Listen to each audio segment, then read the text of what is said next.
we're trying to do by being in the moment is let go of our past. Even this is something that we need to look at, because in reality there is no past, just as there is no future. There really is only now, and that's what I'm hoping that during this coming week you're going to experience, that there is only now. A part of the now is memory.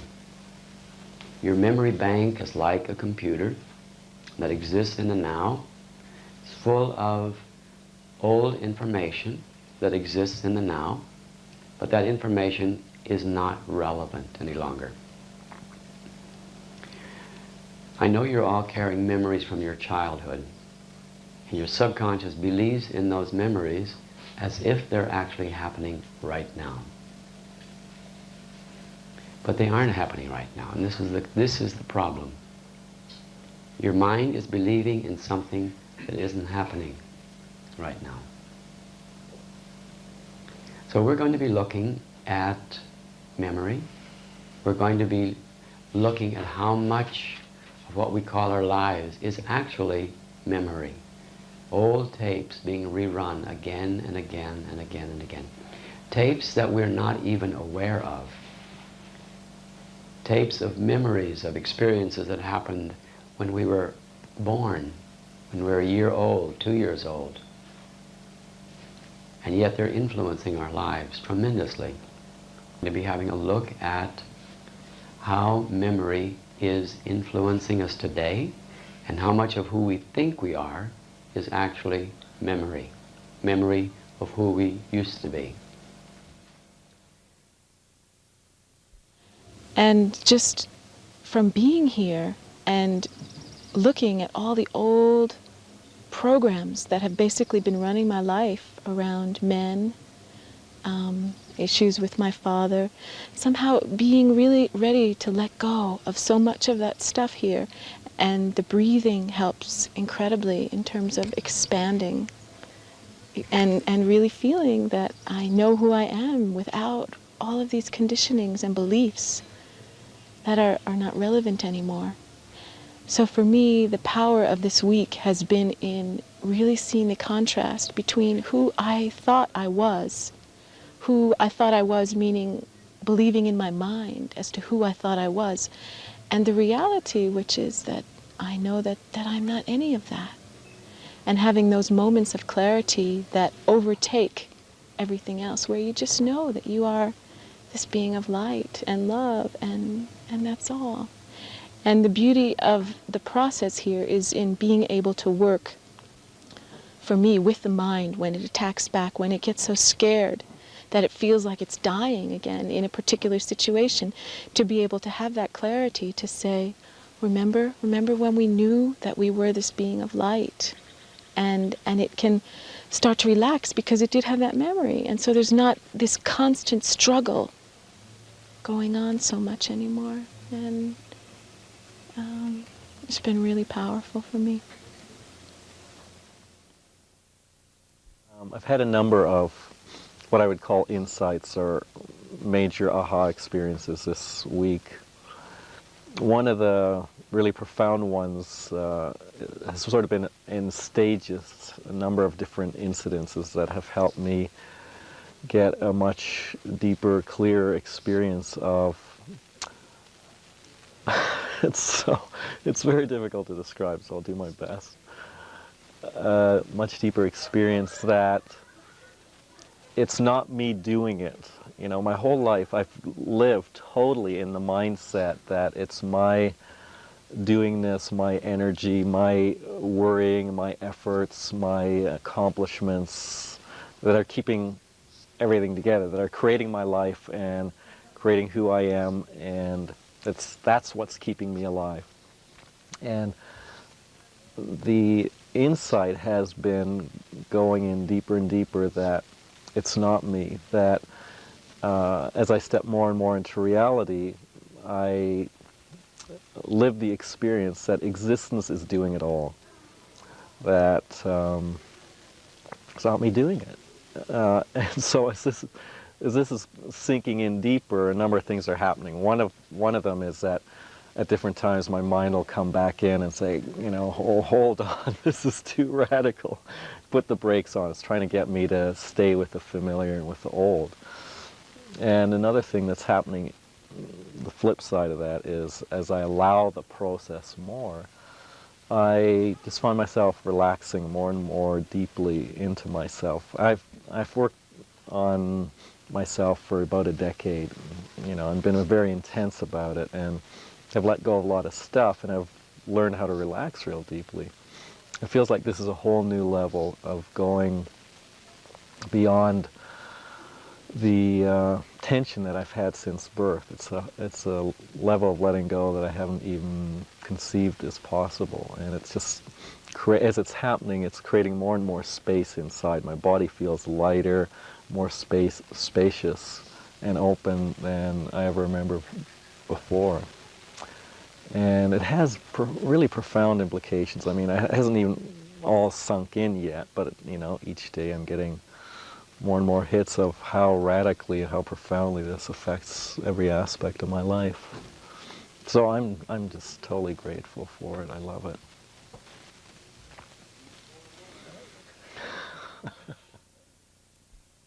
Yeah, the exercise we just did is called Camera, and it's really wonderful. It is an exercise where you have an opportunity to be led by someone with your eyes closed, and then that person kind of aligns your face up with something there in the environment and says click. And then you open your eyes briefly and take in what's right there in front of you. And I've done this exercise before at other workshops, and I really love it because it gives you an opportunity to just be there in that moment with something. And for me, everything that my partner lined up there in front of me, when she said click, it had such a clarity and such a perfection. The colors were so bright and the textures so perfect. And it made me feel very happy, very joyous, and just brought me right there in the moment with that thing in front of me.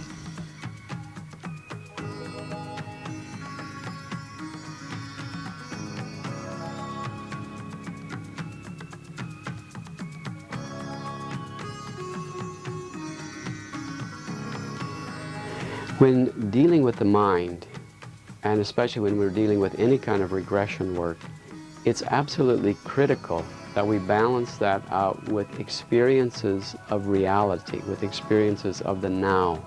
But the mind is so accustomed to living in memory that we actually have to trick it very often to have a now experience. We have to sort of surprise it very often.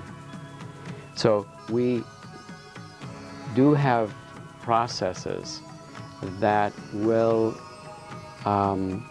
give the person a heightened experience of now so that they can see that there really is a difference between reality and what they think normally is reality. Sometimes an experience of the now can be gained through meditation. So we also guide people with meditation techniques into the now. Of course, this now is a different now than you would experience through outer senses. This is an inner experience of the now, but nevertheless it is valid as a counterbalance to the mind. And many people go very deep, especially after the breathing, go very deep into these meditative spaces, spaces that many people report that they were never able to reach before they experienced it through the breathing.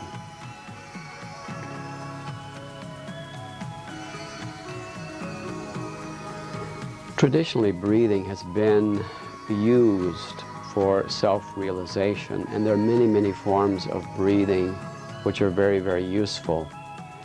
For example, it's very invigorating and satisfying to breathe with a partner.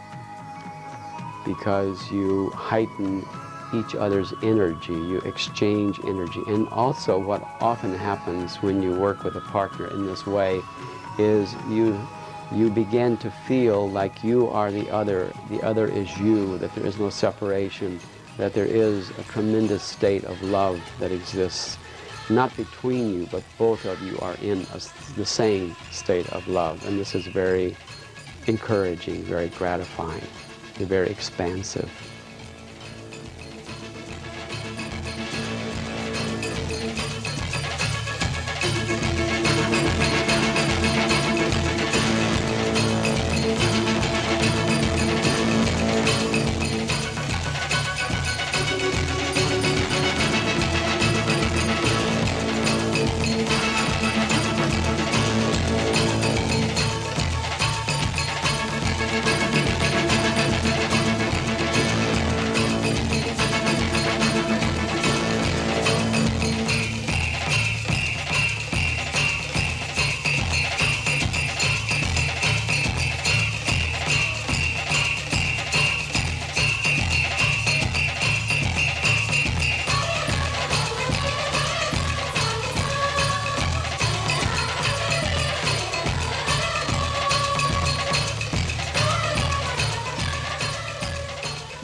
Well, last night we did another breathing session, and we did it last night with partners.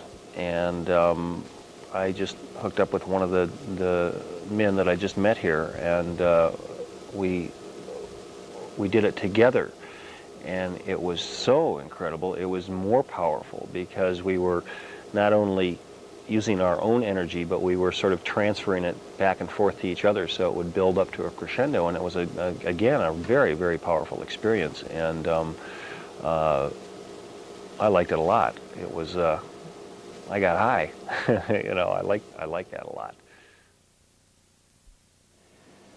Well, I had a very serious injury on my left shoulder. I had dislocated it, and I had done it on the job. I was working in a circus as an acrobat and a juggler. And after my injury and the surgery that I had from the injury, I was really depressed. And I had a complete break-off with the circus. They basically dumped me after that. And the friend suggested I come to this Wednesday night group that she was doing, a breathing group. So I came and had a most amazing experience with the pressure that it had released, and the experience that I had during the breathing was just very profound. And the love that I felt afterwards was just, I had never felt that type of thing before. So then I came directly to Harbin. It was very close to Harbin. And gave me a new perspective on life. I had always been very external orientated, very focused on everything else but myself. And I found that I was looking for some fulfillment through the outside world, and I hadn't realized that I was looking for love, or that I was trying to fill the inner emptiness with outer world things. I realized that just will never work. You can't eat enough to fill your loneliness. You can't become good enough at anything to fulfill any inner need. So I changed my direction. I reversed. I did a 180-degree turn inward and found that it's much more satisfying. In fact, it is satisfying, and the other just isn't. You'll never find what you're looking for through the outside world. You have to go in.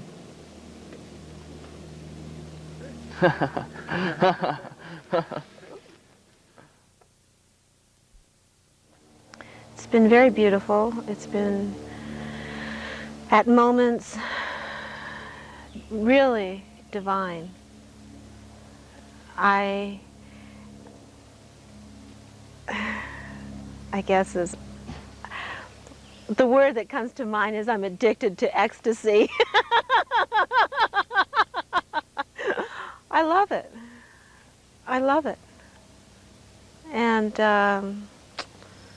boy, that's home. and it just feels really good to be home.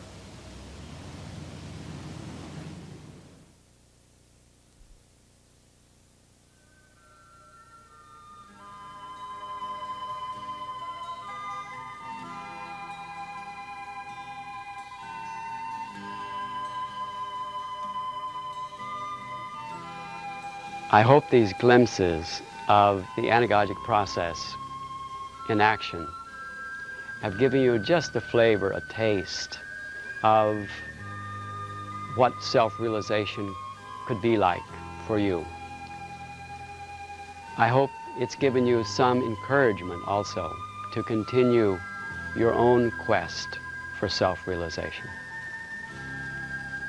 Once we discover the right path, we find that the path itself is quite obvious and quite direct, and is not confusing, not mystifying.